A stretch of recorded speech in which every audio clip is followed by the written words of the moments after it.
Vamos a comenzar ahora la exposición de un tema bastante urticante, porque toca algunos intereses, algunos poderes del mundo moderno, del mundo de nuestro tiempo, y es el tema de la masonería. El sentido de la masonería, más que hacer una historia de la masonería, un poco cuál es el contenido de la masonería y ver si en la actualidad la masonería ha perdido su virulencia, su sentido anticatólico y sea posible aceptarla o no aceptarla como movimiento ideológico. Me voy a basar sobre todo en lo que me parece el mejor estudio logrado sobre la masonería, y es una encíclica, una gran encíclica que publicó el Papa León XIII hace ya más de un siglo, que se llama Humanum Genus. Si bien tiene más de un siglo, tiene plena actualidad, me parece, ya que los problemas que trata no son reductibles a lo que sucedía en la época de su pontificado, sino que tienen plena aplicación en lo que acontece en la actualidad. No podemos dejar de lado esta doctrina pontificia que se nos muestra no como una creación del Papa León XIII, un invento del Papa León XIII, relativo solamente a lo que sucedía en su tiempo, sino que debe ser leída, como trataremos de hacerlo, en continuidad con la doctrina mantenida a lo largo de tanto tiempo, varios siglos atrás podríamos decir, y que proclama una verdad ineludible que hace a la pervivencia misma de las naciones y a la capacidad de propagación de la Santa Iglesia. Vamos a tratar pues de dar forma a las principales enseñanzas de la encíclica, aplicándolas luego a la situación actual y a la actitud actual de la Iglesia frente a la masonería. Ya desde el comienzo de su documento, el Santo Padre presenta la lucha que la masonería lleva contra la Iglesia en una dimensión auténticamente teológica, es decir, no es una lucha de poderes, sino es una lucha entre el bien y el mal. Y así dice el Papa: el género humano, después de apartarse miserable, creador y dador de los bienes celestiales, por envidia del demonio quedó dividido en dos campos contrarios, de los cuales el uno combate sin descanso por la verdad y la virtud, y el otro lucha por todo cuanto es contrario a la virtud y a la verdad. El primer campo es el reino de Dios en la tierra, es decir, la Iglesia verdadera de Jesucristo. El otro campo es el reino de Satanás. Bajo su jurisdicción y poder se encuentran todos los que, siguiendo los funestos ejemplos de su caudillo y de nuestros primeros padres, se niegan a obedecer la ley divina y eterna y emprenden multitud de obras prescindiendo de Dios o combatiendo contra Dios. Es decir, enmarca el Papa la lucha de la masonería contra Cristo en una visión, una cosmovisión amplia de la historia. Podríamos decir que va poco menos que del Génesis al Apocalipsis. Y en ese sentido entronca su enseñanza con la doctrina de San Agustín, que expresó sobre todo en su gran obra de Civitate Dei, de la ciudad de Dios, donde habla de esta secular lucha que marca la historia, que da una explicación de la historia a la luz teológica, como si dijéramos que mira la historia desde los ojos de Dios, no desde los ojos miopes nuestros que ven con pocos alcances. En cambio, el Papa tiene esa visión, San Agustín tiene esa visión genérica y grande de la historia, donde presenta todo el acontecer histórico, el devenir histórico, como la expresión de una de un enfrentamiento de dos ciudades, la ciudad de Dios, que da el título a su libro de Civitate Dei, y la ciudad del mundo, que se manifiestan con leyes contrarias y aficiones contrarias, compendiándose con sutil brevedad sus respectivas causas eficientes en estas palabras del santo doctor y obispo de Hipona San Agustín. Dice, el texto central de Civitate Dei, dice San Agustín: dos amores edificaron dos ciudades, el amor de sí mismo hasta el desprecio de Dios edificó la ciudad terrena, el amor de Dios hasta el desprecio de sí mismo la ciudad celestial. Es decir, dos amores que explican este enfrentamiento, el amor de Dios y el amor del hombre. El amor de Dios, considerado como el primado, al cual se ordena todo el resto de la creación, el hombre incluido, y el amor del hombre, con mayúscula, el hombre endiosado, autoendiosado, que se eleva, consintiendo en cierta manera a la tentación paradisíaca: seréis como dioses, que Satanás dirigió a nuestros primeros padres. Por eso decíamos que su visión abarca todo el tiempo que corre desde el Génesis hasta el Apocalipsis.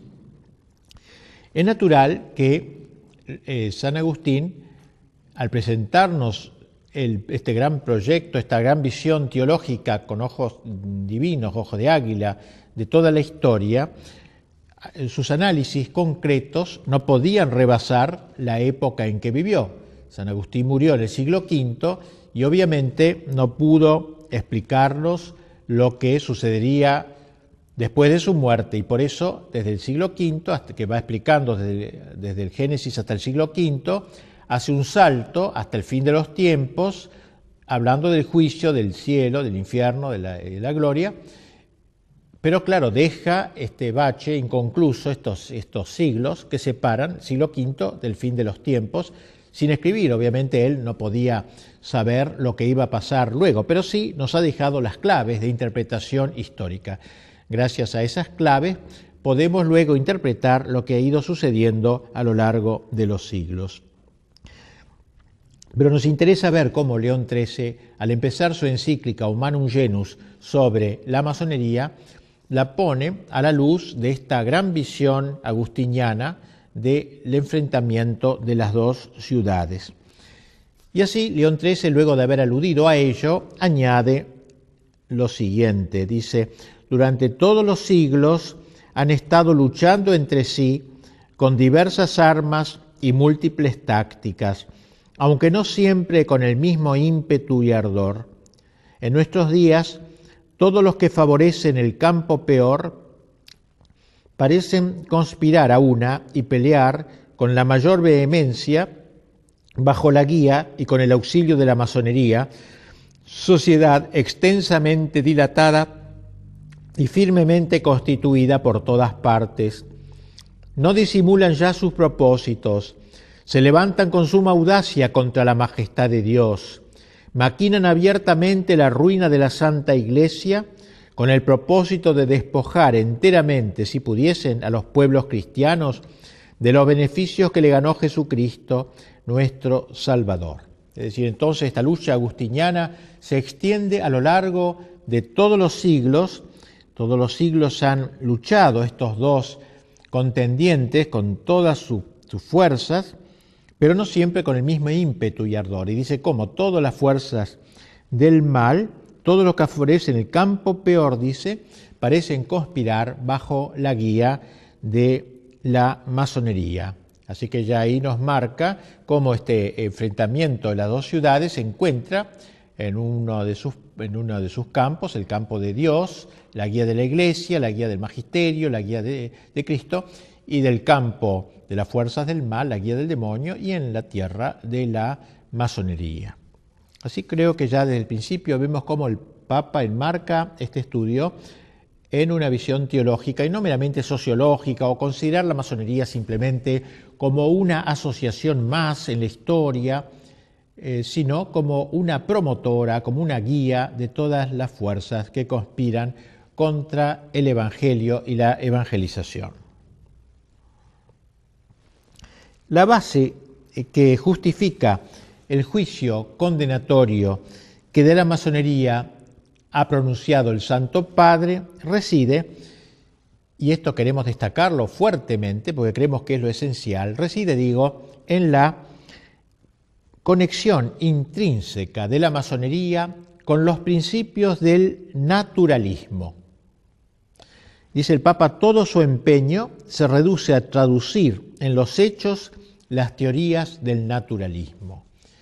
¿Qué es el naturalismo?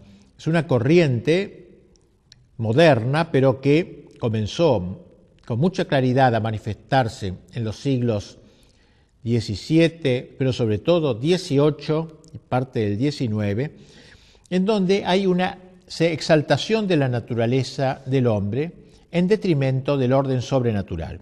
Sabemos nosotros los cristianos que en el mundo hay todo un orden natural, que es el orden de las cosas de la tierra, el orden de las personas que vivimos acá, de la economía, de la política, del arte, de la cultura, todo el orden temporal vive en ese orden natural. Es decir, natural significa que hubiera brotado instintivamente de los hombres tal cual Dios los ha creado en su naturaleza. El hombre por naturaleza tiene que trabajar en economía, tiene que hacer política, preocuparse por el bien común, tiene que trabajar en el arte, la cultura, en fin, todo lo natural, lo que brota naturalmente del hombre. Pero además de eso, los cristianos sabemos que existe un orden sobrenatural, la palabra lo indica, un orden que está por encima de la naturaleza y que es el orden del trascendental, el orden de la trascendencia, el orden gratuito, que Dios no estaba obligado a dar al hombre por ser hombre, sino que lo ha agregado, lo ha añadido en cierta manera. Por eso decimos sobrenatural. Pues bien, el naturalismo es un movimiento que se ha propuesto, digamos así, erradicar de la visión del hombre todo el orden sobrenatural. Que el hombre no crea que no existe más que el orden natural.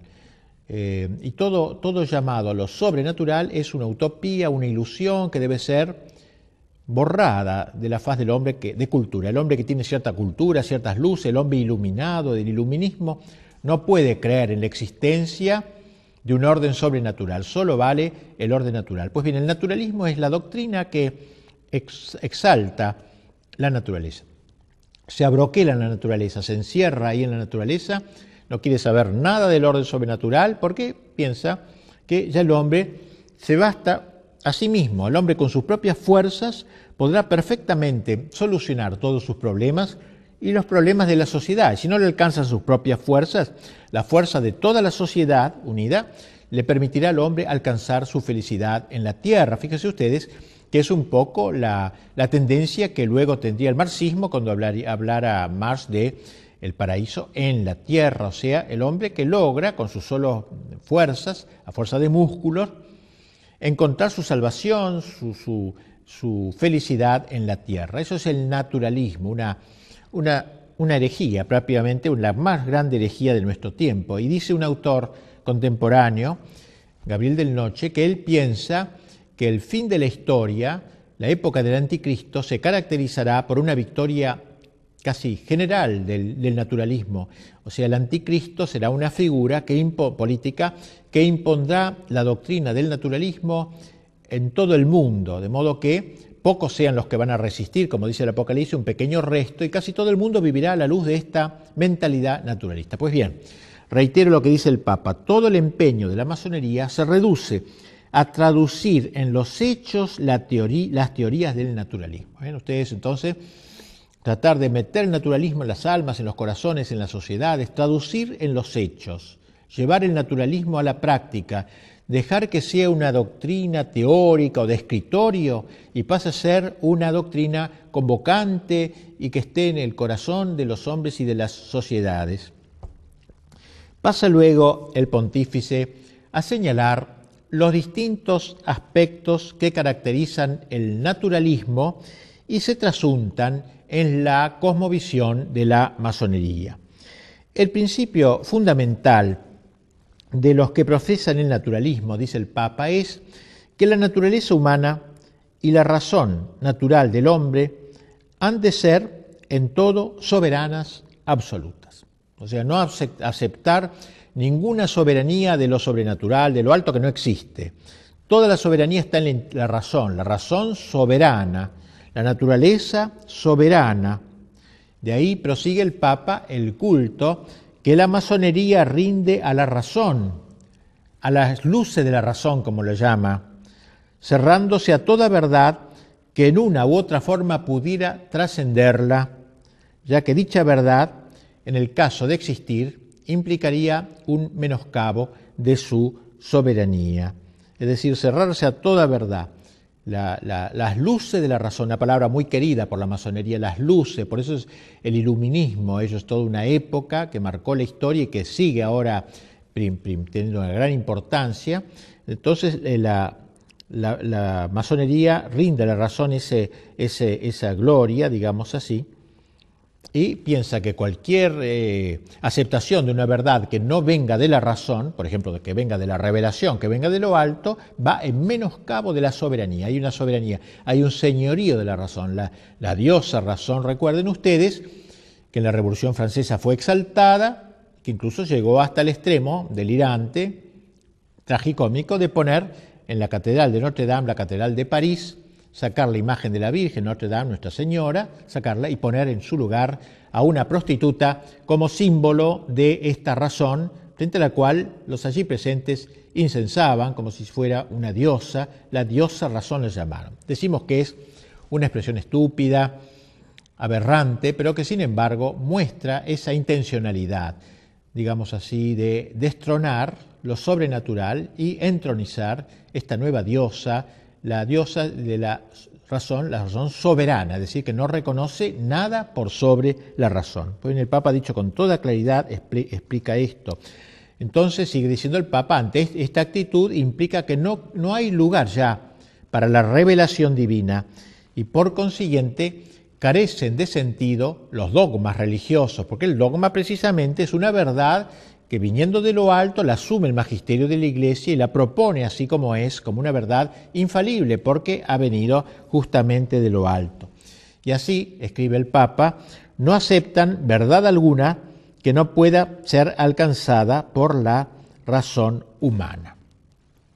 Por ejemplo, que la verdad de que Cristo es Dios, digamos así, o la verdad de que Dios es un y trino, hay un solo Dios y tres personas, la verdad de la Eucaristía, la presencia real de Jesucristo, la transubstanciación, todos esos dogmas, digamos, no caben de ninguna manera porque disminuyen la razón humana, disminuyen al hombre, la soberanía del hombre. Ahora bien, como es oficio de la Iglesia Católica guardar enteramente y en su íntegra pureza no sólo el depósito de la doctrina revelada directamente por Dios, que trasciende infinitamente los logros más elevados de la razón, sino también la autoridad del magisterio y de los demás medios sobrenaturales para la salvación, dice el Papa, de ahí que todo el ataque iracundo de estos adversarios se haya concentrado sobre la Iglesia. Yo quisiera destacar bien esta idea del Papa que me parece muy profundo. La masonería no es ante todo un ataque contra la Iglesia, un deseo de destruir el cristianismo, el catolicismo. La masonería es ante todo un ataque en pro del naturalismo. Esto es lo esencial de la masonería. Pues un masón a lo mejor podrá decir que cree en Dios, etcétera, que cree en el bienestar humano, que cree en la felicidad del hombre, pero no tocarle este tema. Esto es lo central de la masonería, el naturalismo, no luchar contra la Iglesia. Esto segundo. Lucha contra lo revelado, contra lo sobrenatural, y por eso lucha contra esto. Es una consecuencia, lucha contra la Iglesia. Pero no ha nacido la masonería para luchar contra la Iglesia, sino para implantar en el mundo el naturalismo, y eso implica atacar al principal defensor del orden sobrenatural, que es la Iglesia Católica. De ahí se explica mejor el sentido de esta lucha, que como se ve es una lucha teológica, no es una lucha sociológica, política, que se puede explicar por razones temporales, sino que es algo mucho más profundo y más, podríamos decir, no tengamos miedo de decirlo, diabólico, ya que, como lo ha dicho también de algún modo el Papa. Bien, afirma el Papa que eso es lo que los ha llevado a perseguir abiertamente a la Iglesia en varias naciones, oprimiendo al clero con leyes inicuas, suprimiendo o dispersando cuando tenían poder las órdenes religiosas y sobre todo atacando a la Santa Sede y al Romano Pontífice.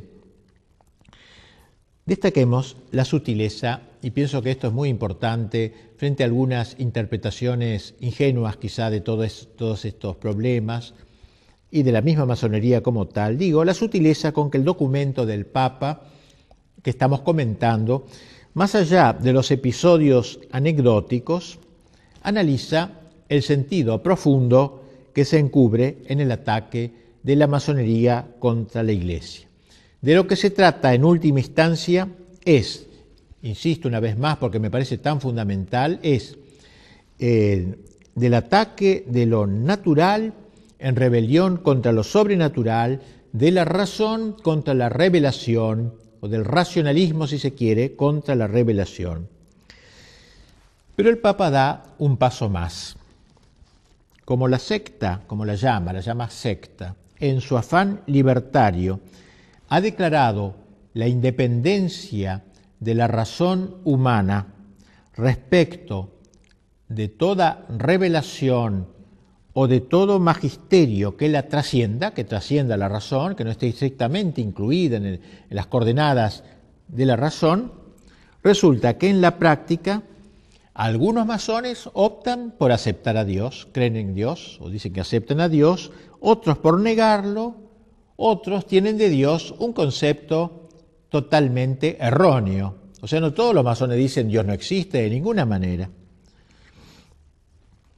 Una vez destruido o averiado este concepto fundamental de lo que es Dios o de quién es Dios, caen en tierra por falta de sustento no tan solo todo el conjunto de verdades sobrenaturales negadas a priori por los masones, ya que todo lo sobrenatural no existe, sino también las mismas verdades naturales. Y esto es una genialidad del Papa, ¿no? Un poco de acuerdo a aquello que decía Chesterton, que cuando se destruye el orden sobrenatural, se atenta contra el orden natural, porque el orden natural de alguna manera se apoya en el orden sobrenatural. Si yo quito el orden sobrenatural, dejo sin sostén al orden natural. Y entonces dice que los masones, que si bien al principio no negaban el orden natural, por el hecho de negar el orden sobrenatural, acaban por negar, por ejemplo, la creación libre del universo por parte de Dios, algunos masones, o la providencia divina sobre el mundo, o sea, Dios hizo el mundo pero luego lo deja marchar a su arbitrio, o la inmortalidad del alma, como algunos masones niegan, o el premio o castigo en la otra vida. Es decir, dice el Papa con claridad, que derribado el orden sobrenatural, se desploma también el orden natural. Parece un dato muy inteligente, muy importante del Papa, frente a todos estos naturalistas que enarbolan el orden natural y no se dan cuenta que se autodestruyen al negar el orden sobrenatural, porque le quitan la base y la sustentación.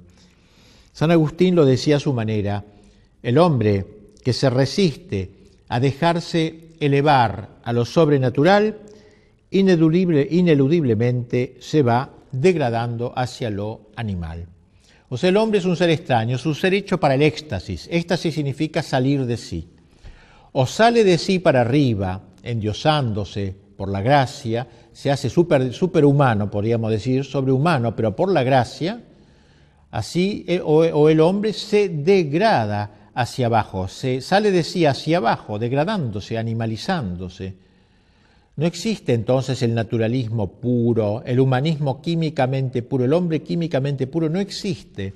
El hombre está hecho para trascenderse, o se trasciende hacia arriba por la gracia, o se trasciende, digamos, inventemos una palabra, trasdesciende de sí por el pecado, degradándose y animalizándose. No resulta posible establecerse de manera definitiva en un orden puramente racional, clausurado a toda trascendencia. Al cerrarse a lo suprarracional, el hombre se vuelve infrarracional. Creo que esta es una genialidad del Papa León XIII en su encíclica, haber mostrado cómo la masonería, al exaltar el orden sobrenatural en la negación del orden sobrenatural, destruye al hombre, a ese hombre al que trata al que inciensa, a ese hombre escrito con mayúscula, al hombre de los derechos del hombre, a la soberanía del hombre, a la soberanía de la democracia, a la soberanía del pueblo, todas esas soberanías que inventa, sobre todo el pensamiento masónico, digamos así, el Papa demuestra su vacío, su inanidad, su vacuidad total. El naturalismo es un atentado contra la inteligencia que al cerrarse a la verdad sobrenatural queda, por así decirlo, como castrada. Y como la voluntad sigue a la inteligencia, también la voluntad se ve herida en su tendencia hacia el bien. O sea, no solamente queda herida la inteligencia del hombre, sino también su propia voluntad. Las tres fuentes o verdades de donde brotan toda moral y toda justicia son, según la enseñanza de León XIII, en primer lugar, un Dios creador y gobernador providente del mundo.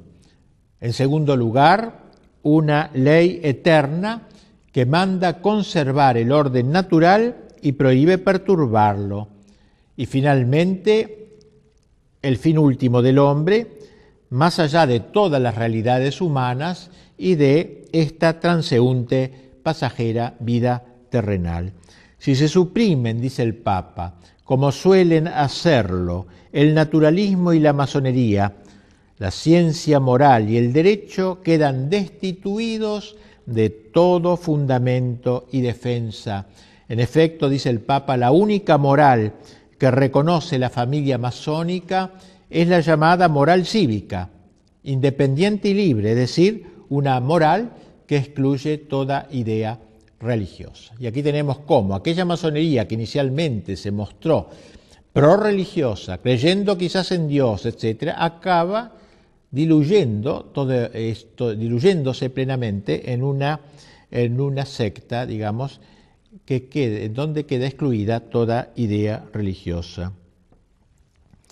El rechazo de las verdades enseñadas por Dios, este iluminismo, este racionalismo, conduce necesariamente, según observa con sagacidad el Santo Padre, a la negación del pecado de nuestros primeros padres.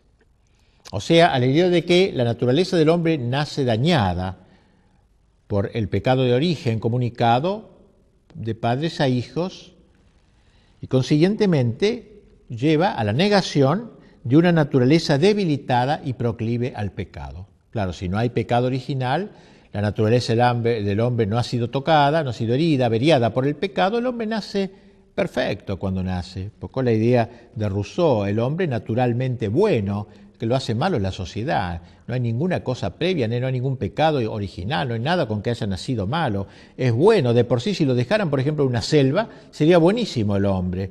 ¿Por qué se hace malo el hombre? Por la sociedad lo arruina. Bueno, esta un poco es la idea de Rousseau, ¿no? Hemos visto, por el contrario, hasta qué punto los masones exageran las fuerzas y la excelencia de la naturaleza humana. Precisamente porque el hombre no tiene pecado de origen, exageran la fuerza de la justicia humana, poniendo en esta el único principio regulador de la justicia. Ni siquiera se les llega a ocurrir la necesidad de que hay que sofrenar los ímpetus de la naturaleza y sus pasiones desordenadas. O sea, si el hombre ha nacido sin pecado original, sin malos instintos, ¿por qué la necesidad de mortificar las pasiones? Dejemos libre curso a los ímpetus del hombre, a las tendencias del hombre. Dejémosles libre curso, porque son sanas, son buenas. De modo que no es necesario adquirir un señorío de sí, como dicen los cristianos, un dominio de sí, fruto de un combate, una lucha interior, un combate prolongado y una constancia muy grande. No existe lucha interior, sino que el hombre de por sí es naturalmente bueno.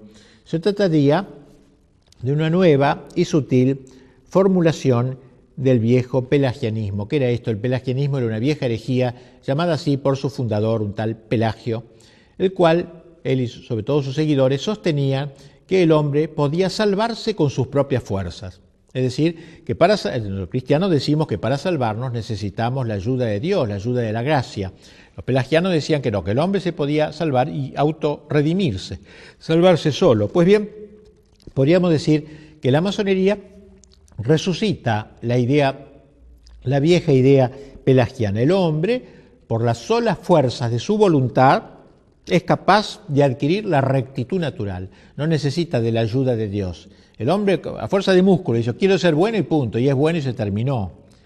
Y así entonces, que esta rectitud natural, que para el masón es la única concebible, porque no hay rectitud sobrenatural, la única concebible, así como por la sola fuerza de su razón, puede alcanzar la plenitud de la verdad. O sea, la razón, como no está herida por el pecado, solamente y sin ayuda de revelación puede llegar a la verdad total. Y la voluntad, como tampoco está herida por el pecado, no necesita vencer a las pasiones, sino que ella sola puede llegar a conquistar la felicidad. ¿Ven ustedes a dónde llega el naturalismo, el racionalismo, el naturalismo, cuando se alcanzan sus últimas consecuencias? Sin embargo, como insinuábamos más arriba, una actitud semejante, negatoria de la gracia, en realidad acaba por desembocar no en el santón laico, ese masón honesto, naturalmente honesto, digamos así, honesto burgués, como se ha dicho a veces, que se esperaba, sino en un hombre abiertamente desenfrenado. O sea, en el fondo, si se le deja al hombre seguir los instintos, seguir sus ocurrencias intelectuales, no es como el hombre no es naturalmente bueno, como dicen los masones, sino está tocado por el pecado, ¿no? Entonces acaba en el desenfreno total. Justamente si no hay una lucha interior, si no hay una victoria interior sobre las pasiones, el hombre acaba en un caos, en una Babel interior. Y así dice el Papa, comentando esto, dice, por esto vemos el ofrecimiento público a todos los hombres de innumerables estímulos de las pasiones, periódicos y revistas sin moderación ni vergüenza alguna, obras teatrales extraordinariamente licenciosas. Al obrar así, proceden criminalmente, pero son consecuentes consigo mismos todos los que suprimen la esperanza de los bienes eternos y la reducen a los bienes caducos, hundiéndola en la tierra. Hunden su esperanza en la tierra. Linda la fórmula del Papa, ¿no? Hunden su esperanza en la tierra. La esperanza justamente que es hacia el más allá, que es una virtud teologal, que nos hace esperar en Dios, en el cielo, etc.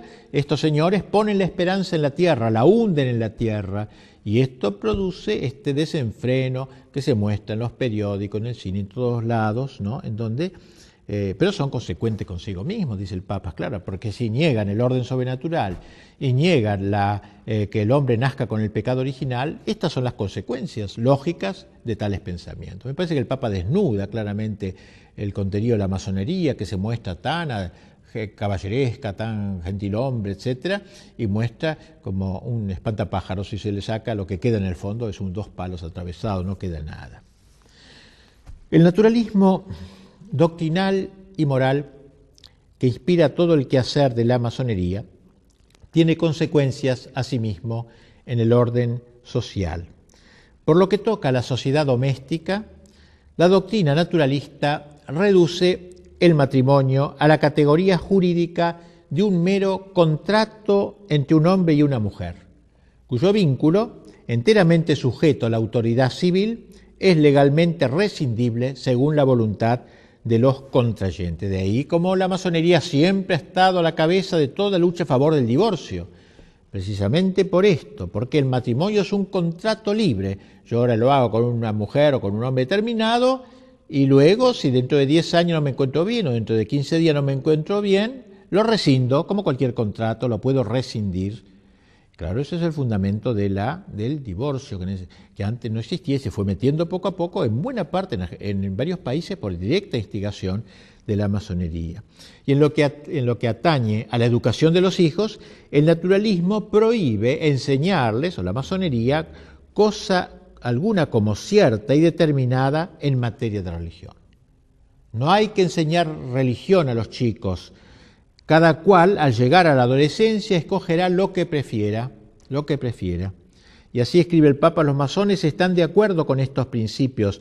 No solamente están de acuerdo, sino que se empeñan hace ya tiempo por introducir estos principios en la moral de la vida diaria, lo que hemos dicho, o sea, meter el divorcio en las leyes, en la vida diaria, meter también, quitar la enseñanza religiosa en los colegios, la enseñanza laica, todas estas banderas que han ido sacando los masones por ejemplo en el siglo XIX, casi en un país tras otro, se veía una mentalidad, un grupo mundial que iba dirigiendo las campañas, en ese momento el aborto, la enseñanza laica. En confirmación de lo cual señala el Papa cómo algunos estados ya han introducido, dice el Papa, la ley del divorcio y otros están trabajando para ello. Esto hablaba él en 1880 y pico.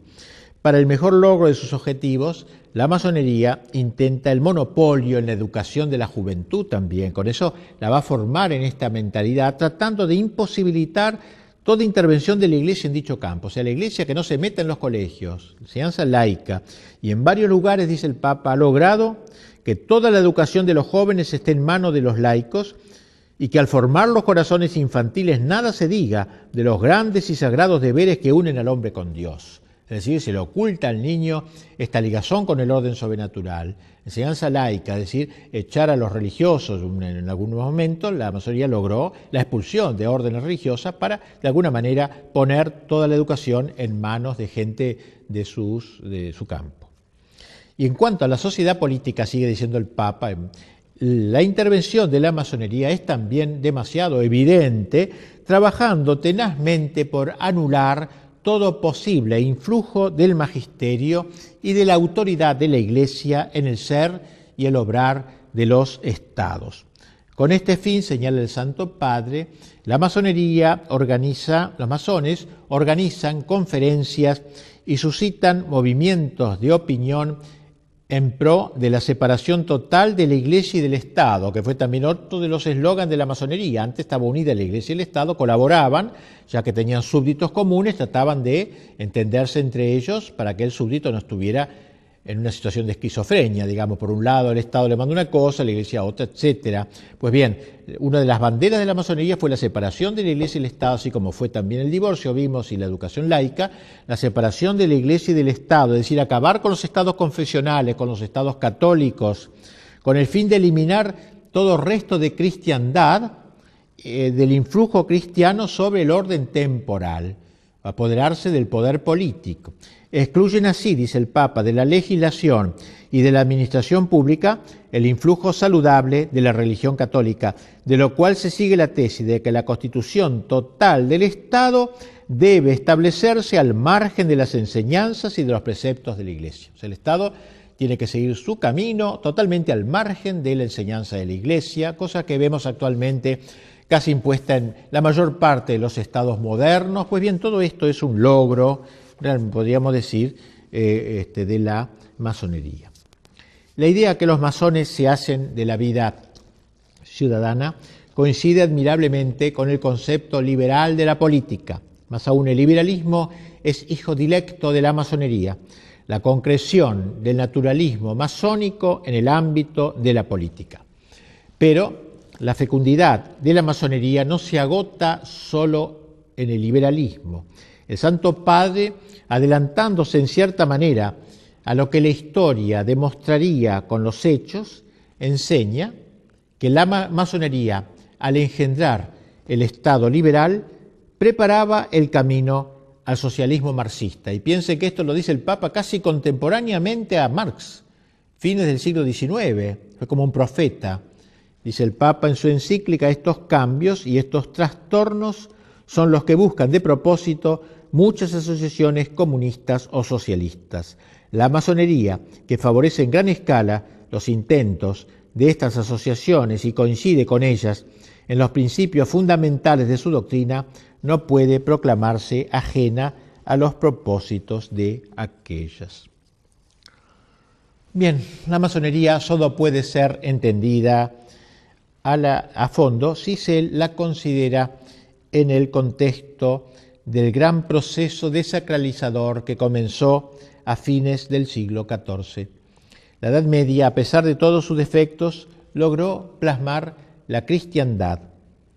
Cristiandad significa la impregnación por parte del Evangelio del orden temporal, de la política, de la cultura, del arte, de la economía, impregnado todo por el espíritu del Evangelio. Esta sociedad, cristiandad, descrita con tanta expresividad por el mismo León XIII en su encíclica Immortale Dei, donde decía al que el Papa hubo un tiempo, triste la expresión, no, hubo un tiempo como con nostalgia, Hubo un tiempo en que la filosofía del Evangelio gobernaba los estados. Entonces aquella energía propia de la sabiduría cristiana, aquella su divina virtud, había penetrado profundamente en las leyes, instituciones y costumbres de los pueblos, en todos los órdenes y problemas del Estado, cuando la religión fundada por Jesucristo, colocada firmemente sobre el grado de honor y de altura que le correspondía, florecía en todas partes, secundada por el favor de los príncipes y por la legítima tutela de los magistrados, y el sacerdocio y el imperio, concordes entre sí, departían con toda felicidad en amigable consorcio de voluntades e intereses. Organizada de este modo, la sociedad civil produjo bienes muy superiores a toda esperanza.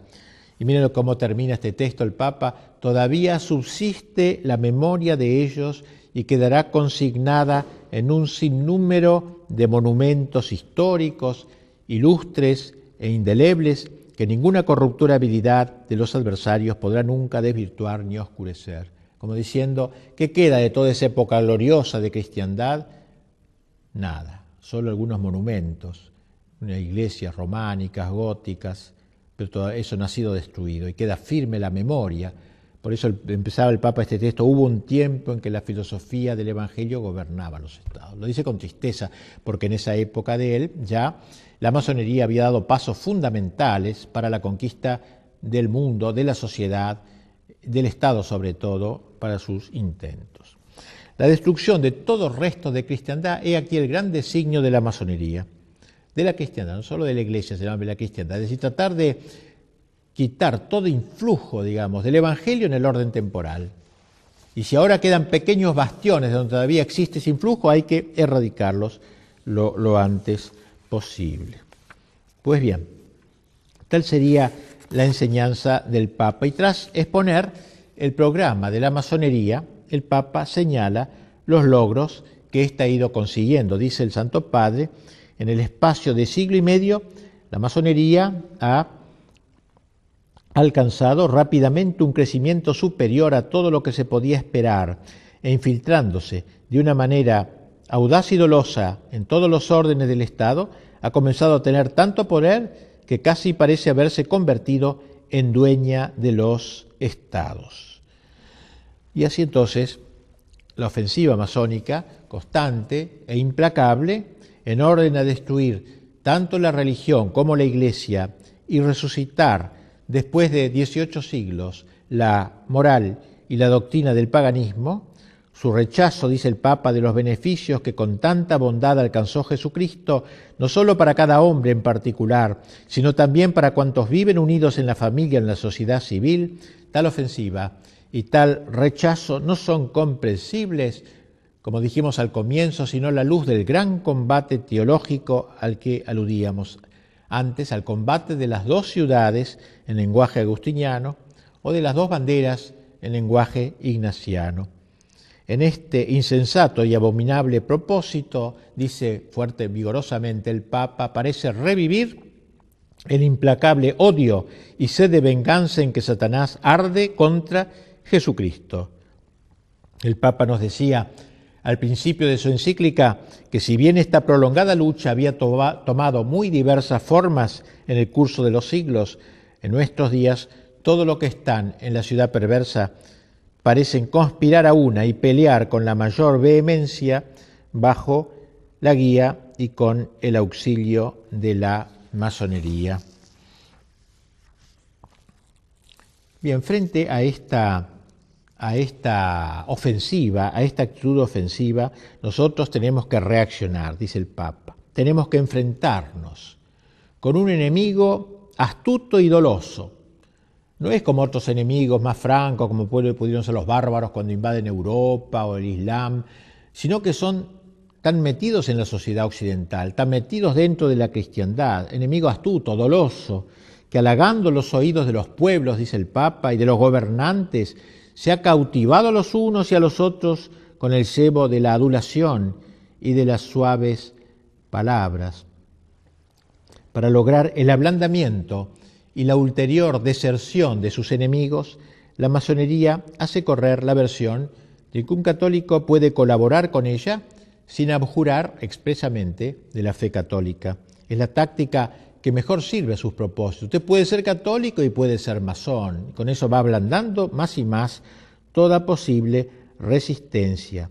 Y el Papa da las razones. Dice, en primer lugar, porque este es el camino de engañar fácilmente a los incautos y de multiplicar el número de adeptos. Y en segundo lugar, porque al abrir los brazos a todos los procedentes de cualquier credo religioso, logran, de hecho, la propagación del gran error de los tiempos actuales, el indiferentismo religioso y la igualdad de todos los cultos, que es una manera de arruinar todas las religiones, sobre todo la católica, que como único verdadera no puede ser igualada a los demás sin suma injusticia. Bien, dice el Papa que al tratarse de un enemigo tan taimado, uno de los deberes principales de la lucha contra la masonería será el de desenmascararla, hacer un poco lo que estoy haciendo yo, desenmascararla. Por eso el Papa, hacia el fin de la encíclica, dirigiéndose especialmente a los obispos, los exhorta a que abran los ojos sobre todo de la juventud, consagrando a su educación la mejor parte de sus esfuerzos. Nunca, dice, harán demasiado en orden a preservar a la adolescencia de las escuelas y maestros que puedan inculcarle el aliento malsano de las sectas.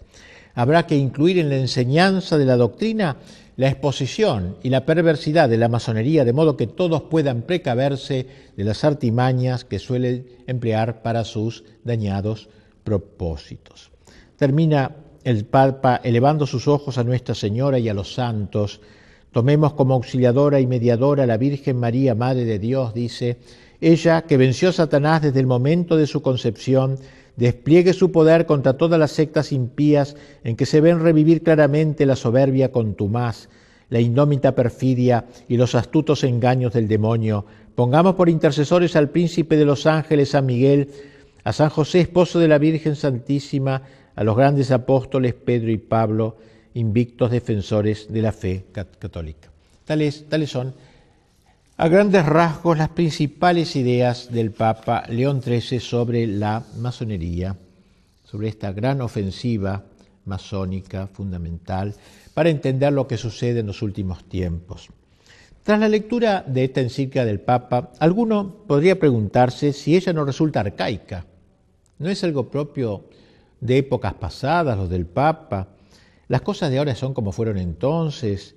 La Iglesia no es en nuestros días más condescendiente, la masonería no habrá cambiado y se habrá hecho potable. Pues bien, esto mismo se preguntó después del Concilio Vaticano II, la Conferencia Episcopal Alemana.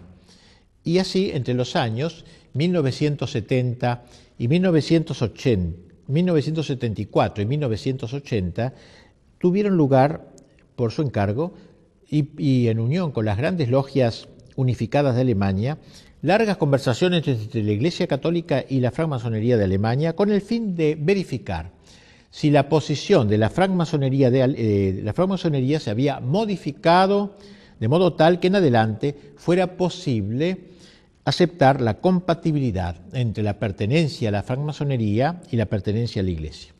Así que un dato interesante para ver la actualidad de aquella encíclica un poco vieja del Papa. Y luego de un estudio serio de los 3 primeros grados del ritual francmasónico, ustedes saben que hay 33 grados. Los 3 primeros grados son los más inocuos, digamos, los más suaves, podríamos decir. La Iglesia encontró en estos 3 primeros grados oposiciones fundamentales e insuperables y publicó en 1981 un documento que concluye de la siguiente manera: la francmasonería no ha cambiado en su esencia. La pertenencia a la francmasonería pone en cuestión las bases de la existencia cristiana. El examen profundizado de los rituales masónicos y de las reflexiones fundamentales de la francmasonería, así como la concepción incambiada que la francmasonería tiene de sí misma, dejan en claro lo siguiente, 2 puntos, claramente aquí: la pertenencia a la Iglesia Católica y la pertenencia simultánea a la francmasonería son incompatibles. El párrafo citado es el que concluye un largo análisis que lo fundamenta, dando las razones de dicha incompatibilidad. No tenemos tiempo de hacerlo, pero estas razones abarcan, ante todo, el concepto de verdad que tiene la francmasonería, en realidad, ¿no? Un concepto completamente diverso al católico, el concepto de verdad. En segundo lugar, el concepto de religión que hay en la francmasonería, donde todas las religiones para los masones no son sino tentativas concurrentes para expresar la verdad de Dios, pero en realidad no puede haber ninguna religión verdadera, única verdadera. Y por eso la masonería impone a sus miembros, para evitar estos problemas, discutir sobre el tema religioso. Dicen los obispos alemanes, el concepto de religión, donde todos los hombres están de acuerdo, implica una concepción relativista de la religión que no es compatible con la convicción fundamental del cristianismo. O sea, para la masonería, todas las religiones están de acuerdo, hagamos un conjunto, un cóctel de religiones o una cosa por el estilo. También el concepto de Dios diverge en la francmasonería con la Iglesia. En los rituales masónicos, el concepto del gran arquitecto del universo, como lo llaman a Dios, ocupa un lugar central y no es una cuestión solamente de nombre. El gran arquitecto del universo es para los masones, dicen los obispos alemanes, un ello neutro, indefinido y abierto a toda comprensión. Cada uno puede imaginar a Dios como quiera, tanto el cristiano como el musulmán, y a negar la existencia de un Dios personal, o sea, el Dios como algo vaporoso, el masón no puede sino contentarse con la sensibilidad religiosa. Frente al gran arquitecto del universo, alejado, en un alejamiento deísta, entonces el Dios católico no puede ser aceptado como tal. Y finalmente el concepto de perfección humana en la francmasonería. La masonería busca la perfección ética del hombre, digamos así, mediante una moral completamente natural, independiente de la gracia pelagiana, como decíamos. Esta idea se aparta completamente del sentido católico de la justificación del hombre y hace eco a la tentación pelagiana del seréis como dioses paradisíaco. Los 3 grados iniciales de la masonería, al pretender otorgar la iluminación y la victoria sobre la muerte, hacen innecesarias los sacramentos, porque el hombre no necesita de la gracia, ni de la penitencia, ni de la Eucaristía. En fin, otras cosas que serían más largos de desarrollar. Así también, diversos episcopados de aquel tiempo se manifestaron contra la masonería. Otra dificultad que ha aparecido últimamente, en la cual se toman algunas personas para creer que la masonería ahora ya es aceptable y ya ha dejado de ser enemiga de la religión y de la Iglesia, es que hace unos años, unos 15 años, se desató una polémica en torno al canon 2335 del Código de Derecho Canónico vigente hasta el año pasado, donde se golpeaba con la excomunión a quienes se inscribían en las asociaciones masónicas.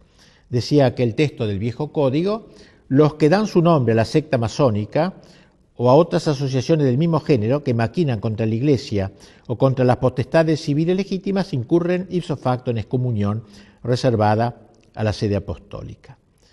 Con motivo de dicha polémica, de decir, bueno, eso ya se acabó porque en el nuevo código no aparece la excomunión, la Congregación para la Doctrina de la Fe promulgó una nota que dice lo siguiente: con fecha 19 de julio de 1974, la Congregación de la Fe escribía a algunas conferencias episcopales una carta privada sobre la interpretación del canon 2335 del Código, que prohíbe a los católicos bajo pena de excomunión inscribirse en las asociaciones de la francmasonería. Puesto que esta carta, que se hizo de público conocimiento, dio lugar a interpretaciones erróneas y tendenciosas, esta congregación confirma y precisa lo que sigue. 1.